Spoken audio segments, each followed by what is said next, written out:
Bonjour à tous. Aujourd'hui nous célébrons la Pentecôte et on vous souhaite la bienvenue à l'église Impulsion. Bonjour à tous, j'espère que vous avez passé une excellente semaine. Je me présente, je m'appelle Erika, je suis leader des groupes Connexion à l'église Impulsion et c'est moi qui ai l'honneur ce matin de vous présenter l'église Impulsion. L'église Impulsion, c'est une église qui est basée dans le 11e arrondissement à Paris et qui a pour but de répandre le message de Jésus, de faire connaître Jésus à travers des connexions urbaines. Alors sans plus attendre, je vais vous laisser rentrer dans un temps de louange et d'adoration qui va être guidé par nos leaders de louange et je vous dis à très bientôt. Excellent culte à vous et à bientôt.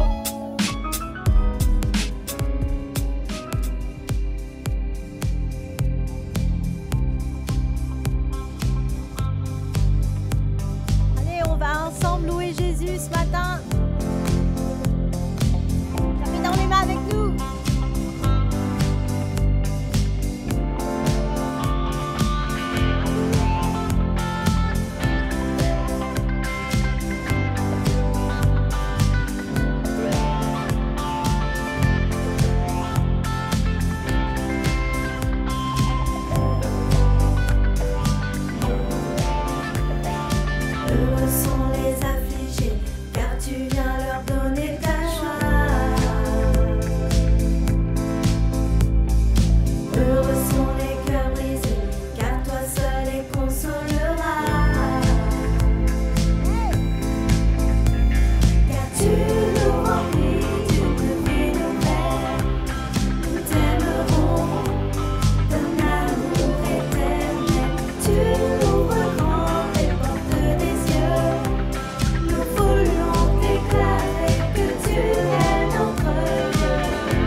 Père des miracles, tu tiens tes promesses, lumière dans les ténèbres.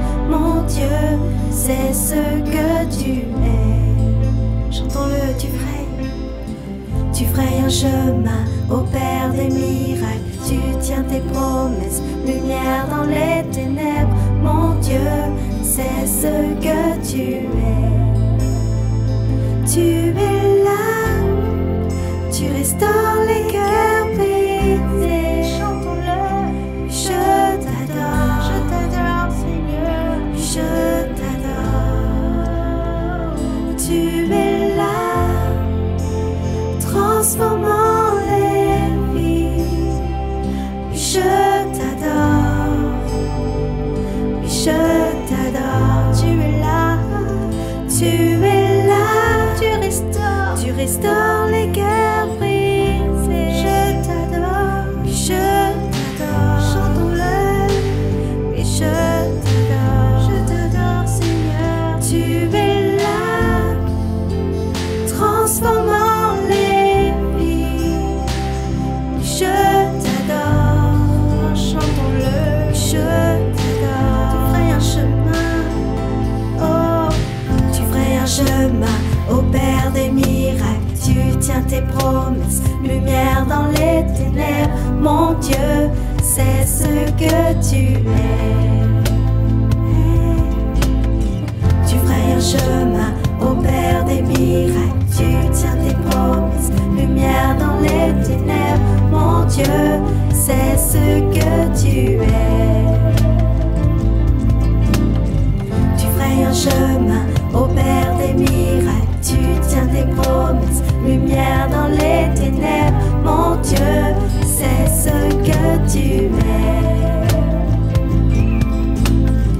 Tu frayes un chemin, ô Père des miracles, tu tiens tes promesses, lumière dans les ténèbres. Mon Dieu, c'est ce que tu es. C'est ce que tu es. C'est ce que tu es. C'est ce que tu es. C'est ce que tu es. C'est ce que tu es. C'est ce que tu es. C'est ce que tu es. C'est ce que tu es.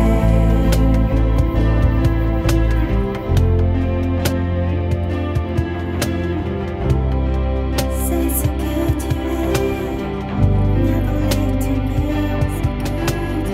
C'est ce que tu es. Oh, c'est ce que tu es.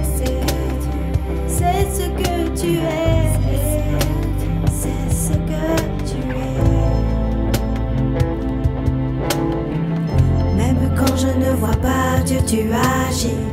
Même quand je ne sens rien, Dieu, tu agis. Tu n'arrêtes pas d'agir. Tu n'arrêtes pas d'agir. Même quand je ne vois pas Dieu, tu agis. Même quand je ne sens rien, Dieu, tu agis. Tu n'arrêtes pas d'agir. Tu n'arrêtes pas d'agir. Même quand je ne vois pas Dieu, tu agis. Même quand je ne sens rien, Dieu, tu agis. Tu n'arrêtes pas d'agir. Tu n'arrêtes pas d'agir. Même quand je ne vois pas Dieu, tu agis.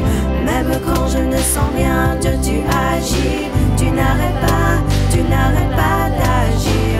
Tu n'arrêtes pas d'agir. Même quand je ne vois pas Dieu, tu agis. Même quand je ne sens rien, Dieu, tu agis.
ce que tu es, c'est ce que tu es.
Digne de tous les chants que je chanterai,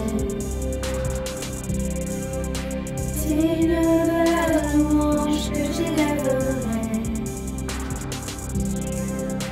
digne de chaque souffle que je te rendrai, je vis pour toi.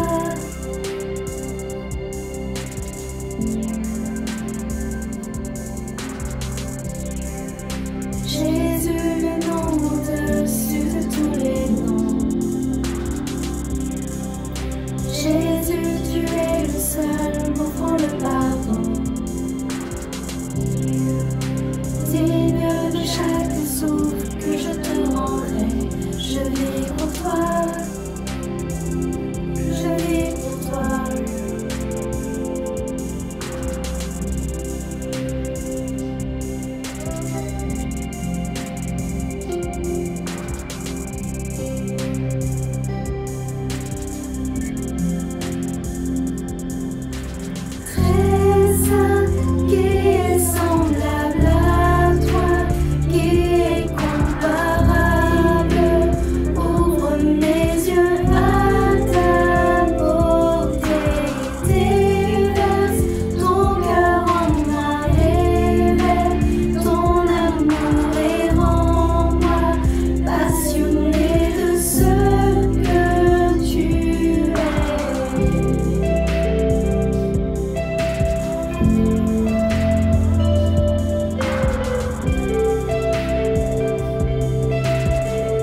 Merci aux danseuses et merci à notre équipe de louanges pour ce temps précieux dans la présence de Dieu.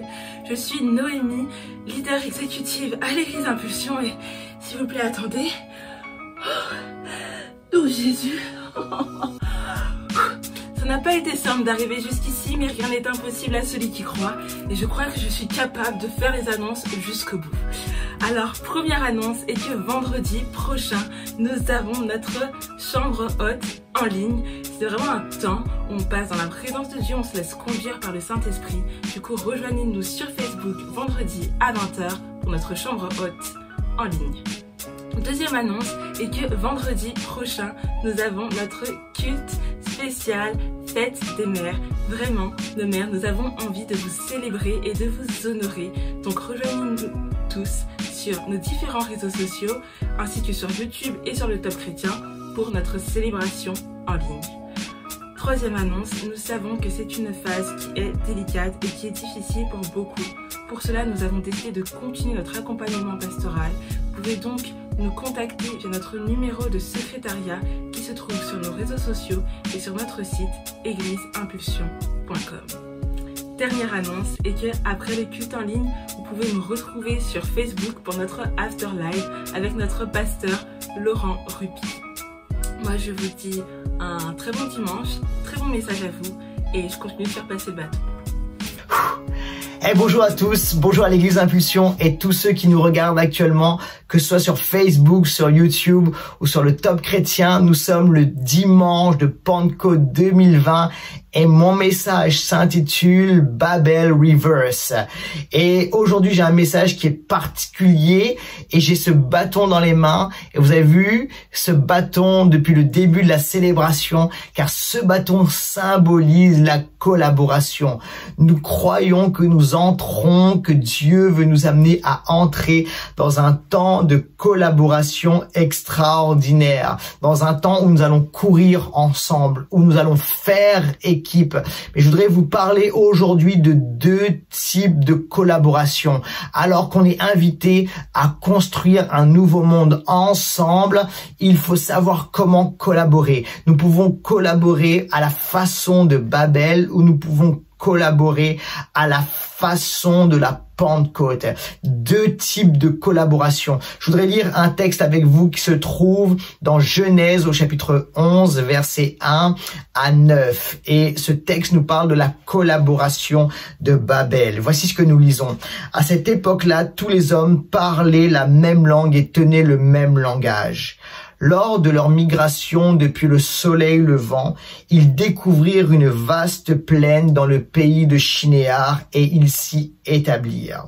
Ils se dirent les uns aux autres, « Allons, moulons des briques, cuisons-les au four. » Ils employèrent ainsi les briques comme pierre et le bitume comme mortier.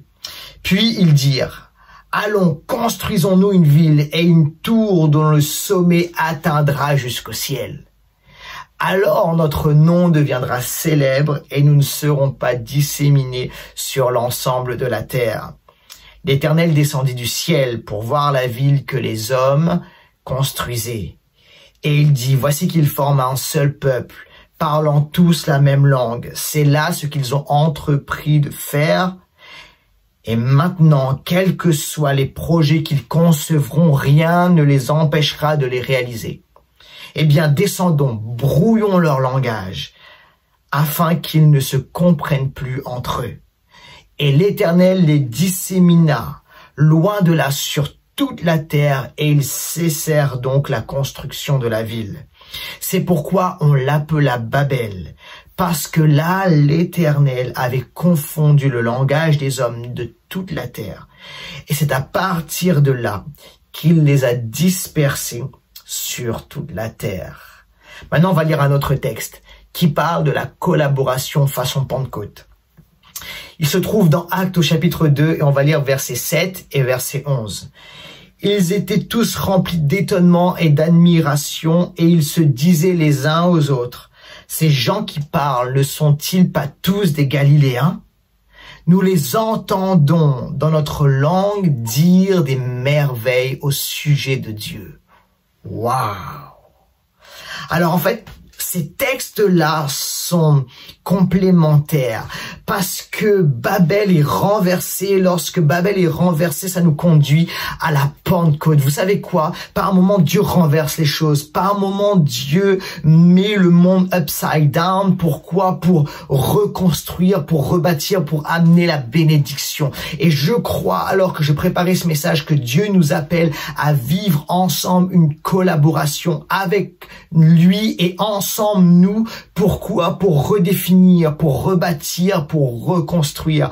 Parce qu'il y a parfois une bénédiction à renverser et à reconstruire. Je me souviens lorsqu'on était enfant avec mes enfants et qu'on était en vacances à l'île de la Réunion, parfois retourner, renverser quelque chose, amener la bénédiction. Lorsqu'on était invité chez mes grands-parents, c'est souvent mon grand-père, Pépé Antoine, qui mettait la table.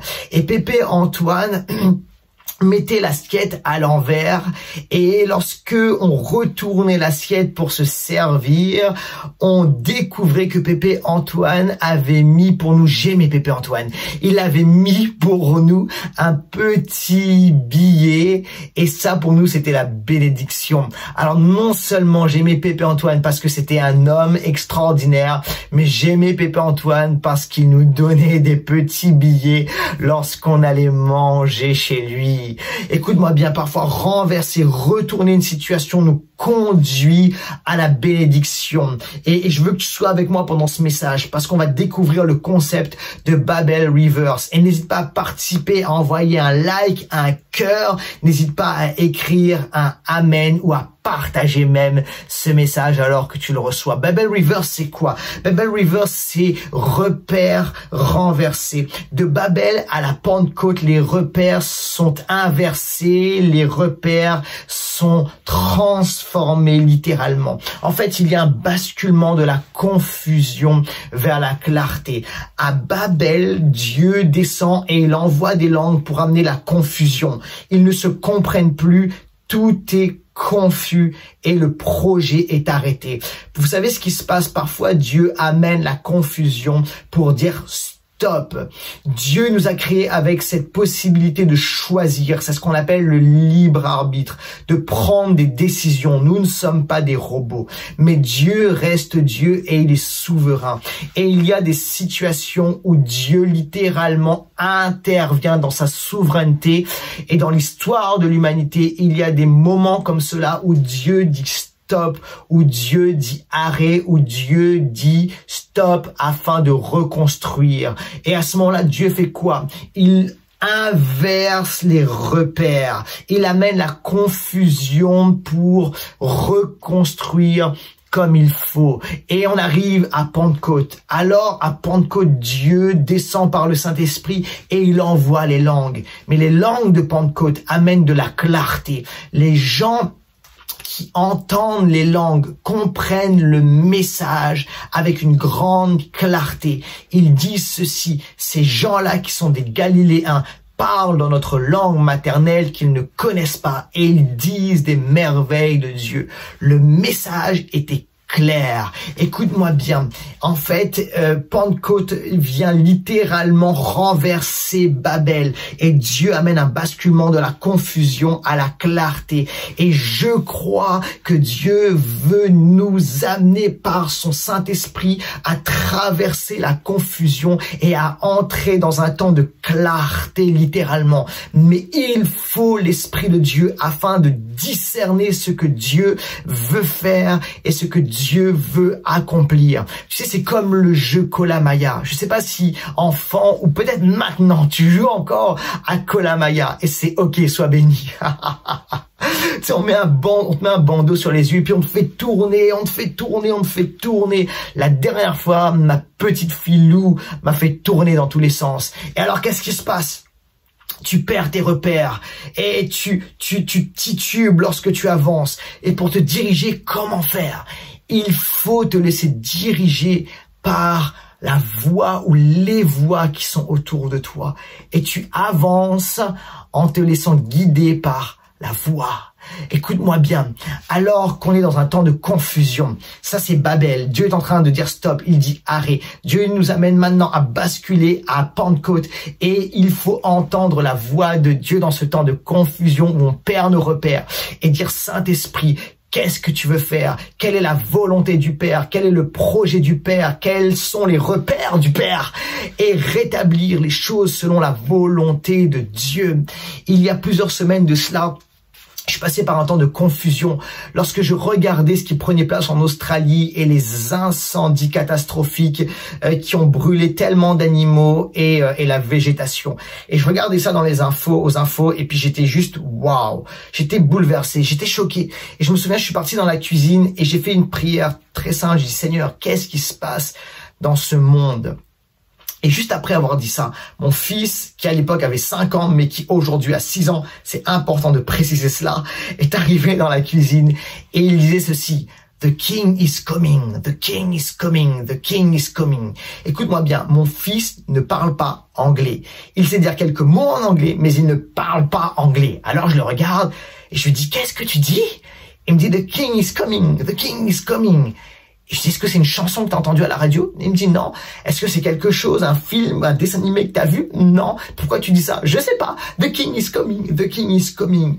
En fait, écoute-moi bien, dans ce temps de confusion dans ma tête, Dieu était en train d'amener la clarté. Et il me disait ceci: je suis souverain et je règne même dans cette situation. The King is coming. Écoute-moi bien. Oui, les repères sont inversés. Oui, tu perds tes repères, mais la voix de l'Esprit veut t'amener maintenant dans la Pentecôte avec clarté, avec clairvoyance, avec discernement. Écoute la voix de l'Esprit dans ces circonstances et dans cette situation. Alors oui, les repères sont inversés, mais je vais aller plus loin. Babel à Pentecôte, c'est quoi? C'est motivation inversée. Tu sais que Dieu veut travailler, changer les motivations de ton cœur. Le problème, je vais vous le dire, je ne crois pas que le problème à Babel, c'était le désir de grandeur. Non. Dieu a mis dans le cœur de l'homme un désir de grandeur. C'est ok si tu veux conquérir. C'est ok si tu as le désir d'accomplir de grandes choses. C'est ok si tu as un désir de croissance et de développement. C'est ok si tu es ambitieux. La question est motivation. Quelles sont tes motivations? Le problème à Babel était un problème de motivation. Alors, en disant cela, là vous vous dites certainement, ouais, oui, c'était un problème d'ego. C'était ça le problème, c'était l'orgueil à Babel. Oui, mais en fait c'était encore plus profond que ça. Le problème à Babel était la motivation de la peur. Ils étaient animés par un carburant. On a tous besoin d'un carburant. On a tous besoin de quelque chose, une motivation, un carburant, une énergie qui nous donne envie de nous lever le matin et d'accomplir des choses. Et leur motivation à Babel, c'était quoi? C'était la peur. Écoutez bien ceci, suivez-moi bien. À l'époque, on construisait des villes pour quoi? On construisait des villes par peur d'être attaqué. On construisait des villes fortifiées avec des hautes murailles bien solides pour pas que les ennemis nous attaquent. Et on se regroupait parce que l'union fait la force. Pourquoi à Babel pourquoi le peuple de Babel a-t-il voulu construire une tour afin d'impressionner les ennemis? Regardez leur technologie.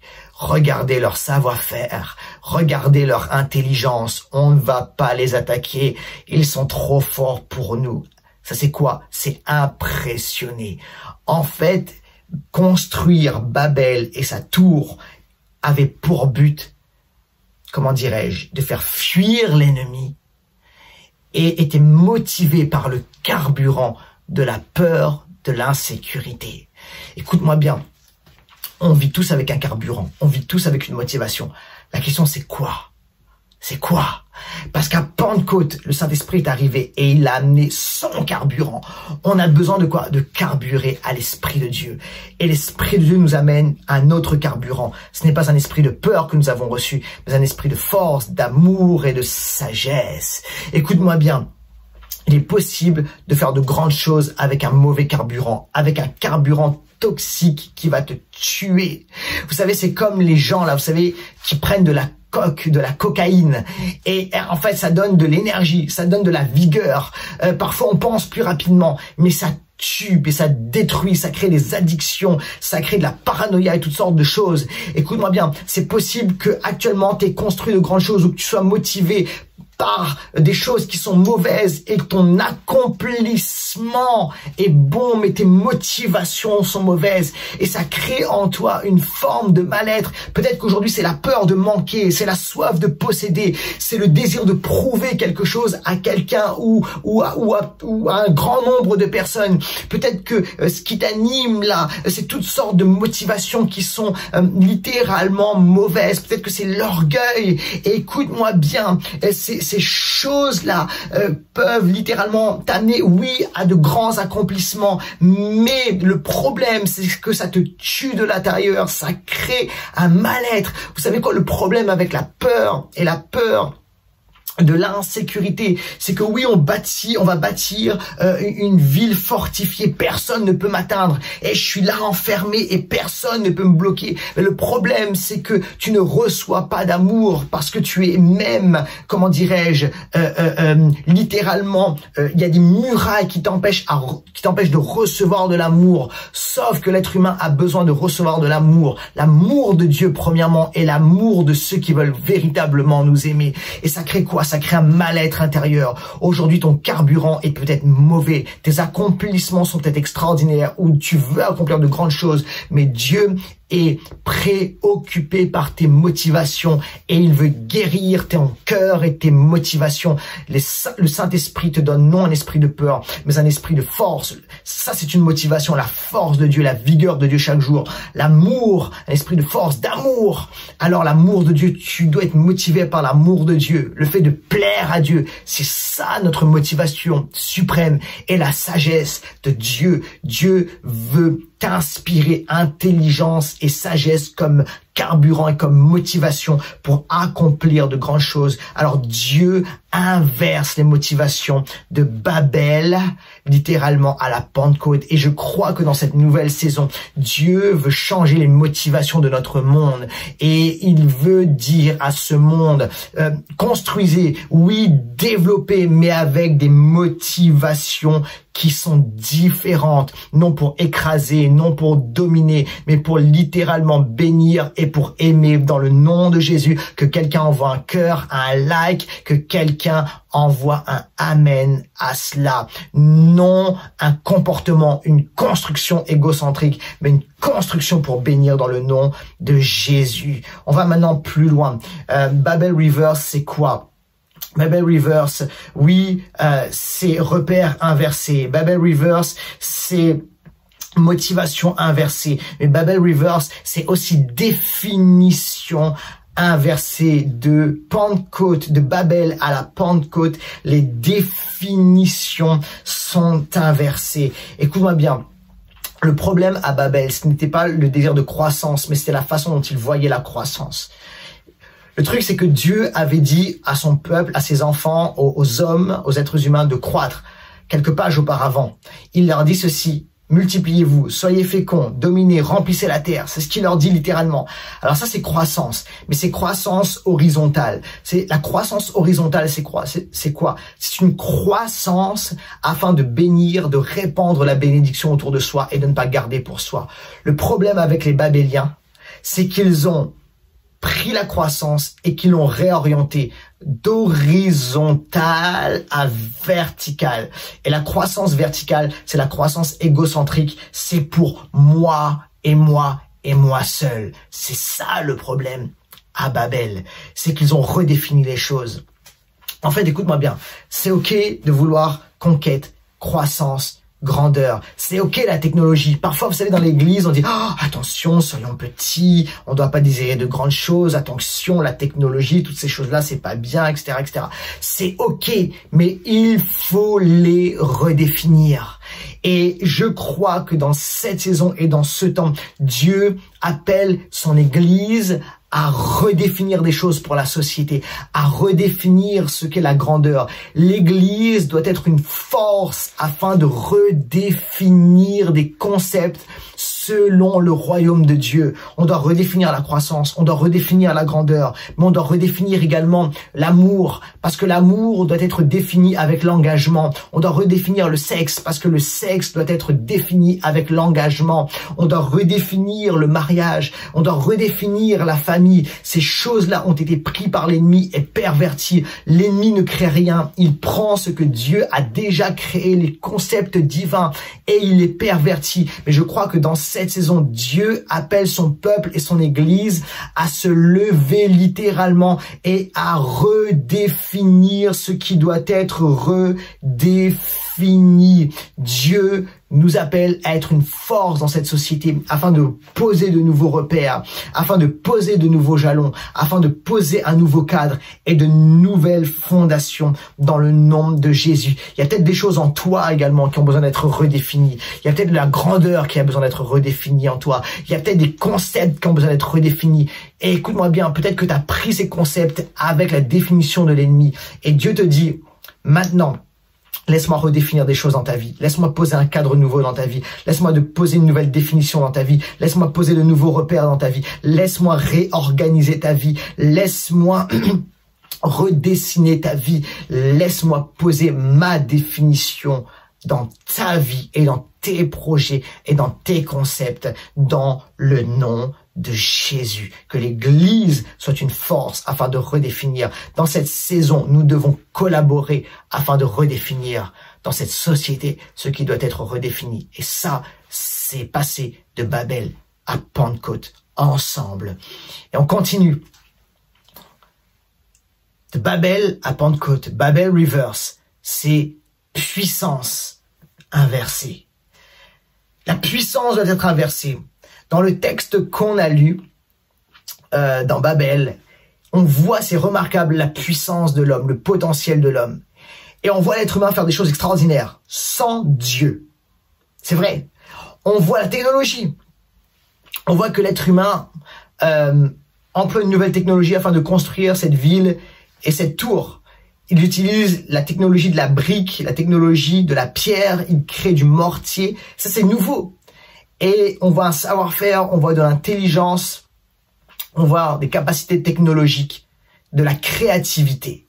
On voit des capacités de leadership. Il dit ceci, hey, construisons cette ville et construisons une tour qui va toucher le sommet du ciel. Ça, c'est quoi? C'est une grande vision. C'est un grand projet. Et c'est mobilisation. C'est du très bon leadership. Ça donne envie, réellement. Et Dieu voit leur capacité de détermination. Et il dit, rien ne les empêchera de réaliser leur projet. Dieu même voit leur détermination. Alors, c'est quoi ça? Ça, c'est le potentiel humain. Écoutez bien, même sans Dieu, même lorsque Dieu désapprouve, l'être humain a un potentiel incroyable, un potentiel remarquable qui a été placé par Dieu en nous. L'être humain est capable de faire des choses remarquables. Regardez Elon Musk, ce gars-là fait des choses remarquables. Il a créé une super technologie avec les voitures Tesla.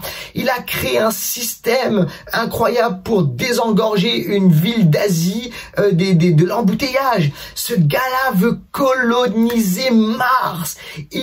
C'est un génie littéralement. Une grande intelligence. Ça, c'est le potentiel humain. L'être humain est capable d'une grande technologie et on est content de la technologie. Surtout lorsqu'on était confiné. Alors, c'est extraordinaire. L'homme est capable de faire de grandes choses. Et vous savez, des fois, on est comme ça dans les églises, puis on dit, oh, on est capable de rien. Mais on est capable de faire des choses. C'est vrai. Je me souviens dans ma première église, il y avait une femme qui priait de cette manière. Seigneur, nous ne sommes que des vers devant toi. Et moi, lorsque j'entendais ça, j'avais envie de dire, toi peut-être, mais pas moi. Ça, c'était ma phase adolescente, ok? Et le truc, c'est quoi? C'est qu'on n'est pas des vers. Nous ne sommes pas des vers. Dieu nous a créés à son image avec un potentiel incroyable, remarquable, et on le voit dans le texte. Le truc, c'est quoi? C'est que le focus doit être mis non pas sur le potentiel de l'homme, mais sur le potentiel de Dieu. Parce que Dieu, la Bible nous dit que Dieu descend du ciel pour voir ce que l'homme a fait, et cette tour. En fait, j'étais super content. Waouh, on construit une tour qui touche le ciel. Et Dieu est là et il dit, hey, je vais descendre Ah, c'est ça que vous voulez construire, les gars? Dieu n'avait pas besoin de descendre. Mais en fait, c'était de l'humour. Et dire, ah, c'est ça que vous voulez construire, les gars? Pour toucher le ciel. Mais moi, je suis obligé de descendre pour voir cette petite tour. En fait, écoute-moi bien. Oui, l'être humain a un grand potentiel. Mais c'est rien par rapport à la puissance infinie de Dieu. Alors, qu'est-ce qui se passe? On a besoin de mêler notre potentiel qui existe et qui est fort avec la puissance infinie de Dieu. Et quand les deux sont mélangés, c'est extraordinaire. Écoute-moi bien, pourquoi les chrétiens ne seraient pas capables de faire de très grandes choses? Parce que nous avons notre potentiel humain, mais en plus, nous avons la puissance infinie de Dieu.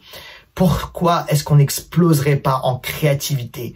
Pourquoi est-ce qu'on n'exploserait pas dans l'artistique? Pourquoi est-ce qu'on n'exploserait pas dans les business? Pourquoi est-ce qu'on n'exploserait pas en intelligence et en découverte?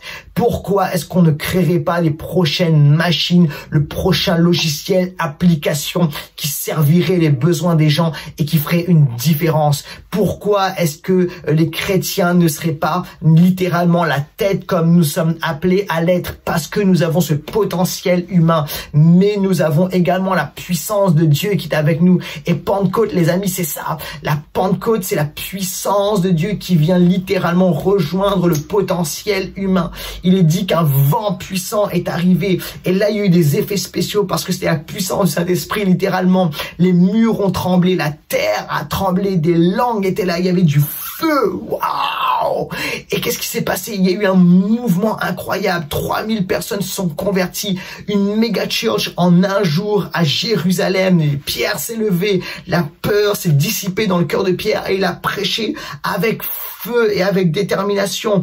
Pourquoi? Parce que la puissance infinie de Dieu est venue rencontrer le potentiel de l'homme. Alors j'ai quelque chose à te dire. Amène ton potentiel sous la puissance de Dieu. Amène tes capacités. Amène tes forces. Amène tes projets. Amène ta créativité. Amène la technologie. On doit amener la technologie. C'est le temps pour nous, Église, d'amener la technologie et d'amener ça sous la puissance du Saint-Esprit pour aller tellement loin, plus loin que jamais auparavant. C'est le temps pour nous de l'accomplir dans le nom de Jésus. Alors qu'est-ce qu'on doit dire? L'église qui passe de Babel à la Pentecôte, c'est l'église qui est remplie de la puissance de l'Esprit de Dieu pour accomplir de grandes choses dans le nom de Jésus. Et dans cette nouvelle ère, il y a un monde d'avant et il y a un monde d'après. L'église va aller encore plus loin. On va faire de belles choses. On va révolutionner ce monde dans le nom de Jésus. On va créer des choses qui ne sont pas encore créées. On va élever le nom de Jésus comme jamais auparavant. On va écrire des chants qui n'ont jamais encore été écrits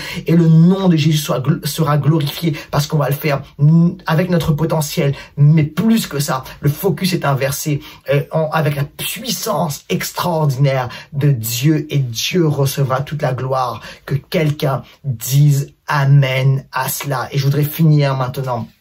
Écoute-moi bien, littéralement, passer de Babel à Pentecôte, c'est laisser Dieu nous porter même lorsqu'on est faible, même lorsque ça va pas, même lorsque on est dans la confusion, même lorsque nos repères sont chamboulés. Je voudrais finir.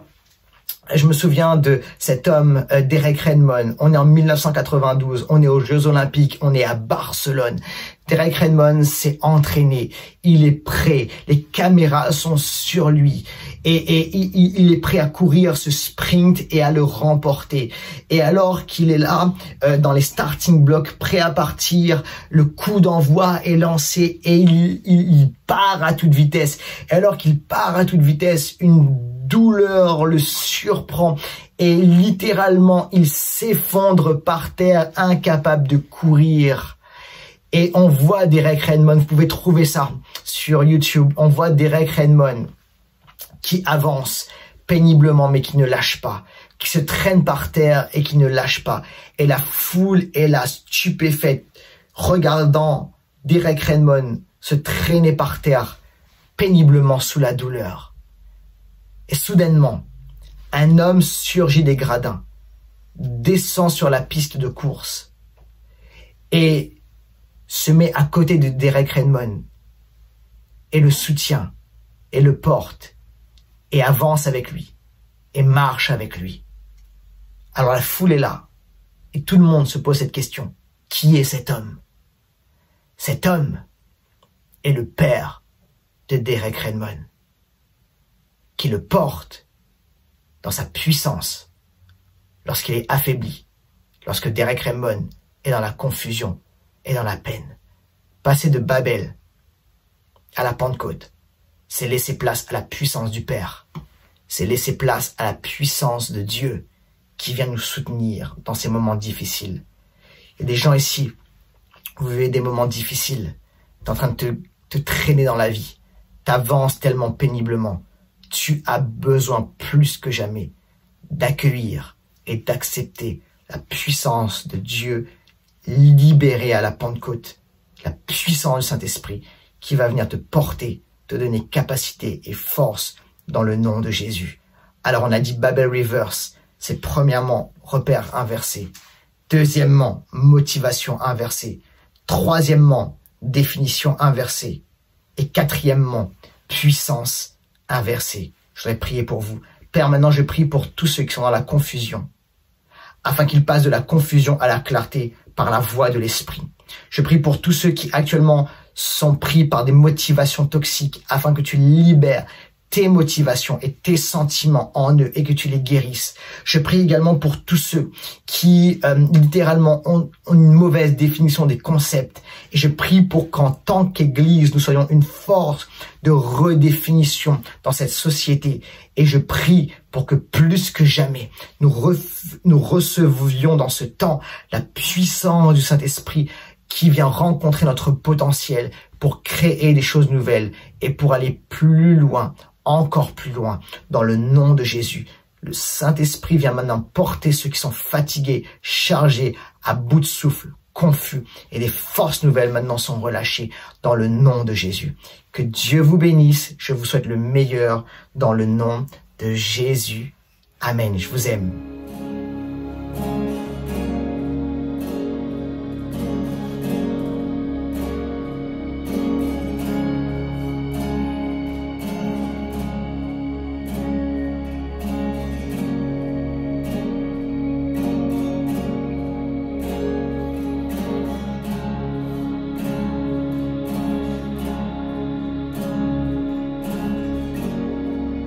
Marcher autour de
Nous allons maintenant passer par un temps de Sainte Seine.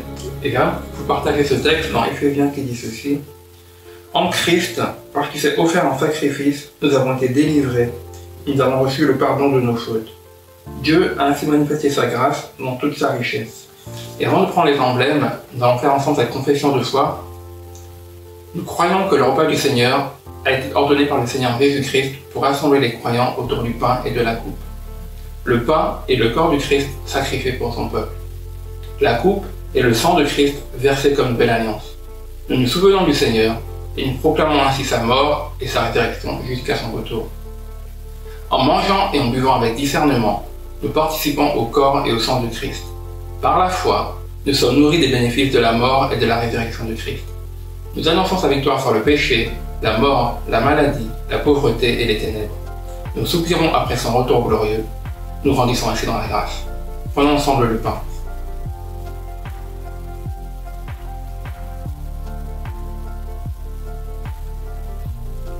Et puis ensemble le fruit de la vigne.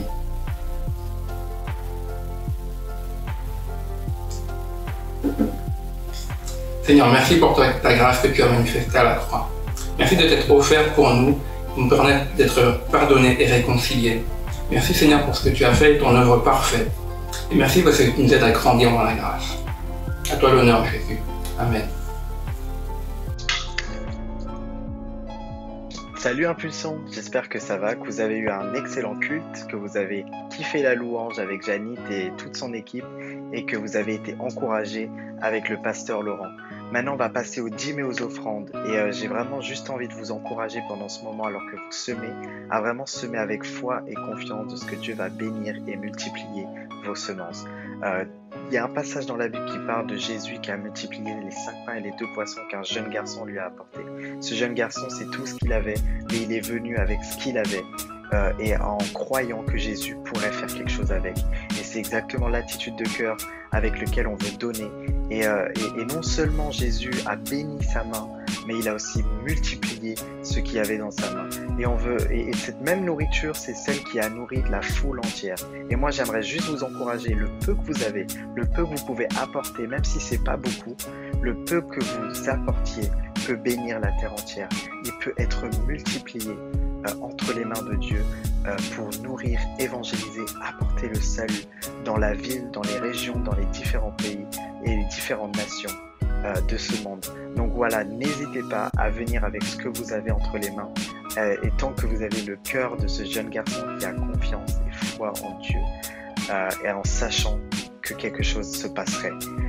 En tout cas, si vous avez à cœur de donner, on vous remercie. Merci de votre générosité, surtout alors que l'Église poursuit ce projet de bâtiment. Donc voilà, merci pour vos dons et votre générosité. Si vous voulez donner, vous pouvez donner sur le site internet, via PayPal, par chèque. Il y a aussi, donc l'adresse ce sera égliseimpulsion@gmail.com ou par virement tout simplement. En attendant, j'espère que vous avez passé un excellent culte et un excellent moment. Restez connectés parce que quelque chose me dit qu'il y a quelques surprises dans le fameux after avec le pasteur Laurent. Donc surtout si vous ne voulez rien rater, restez connectés sur la page Facebook Église Impulsion parce que dans quelques minutes, le pasteur Laurent se connectera en live. Alors dis donc, pasteur, je vous passe le relais aussi. Salut.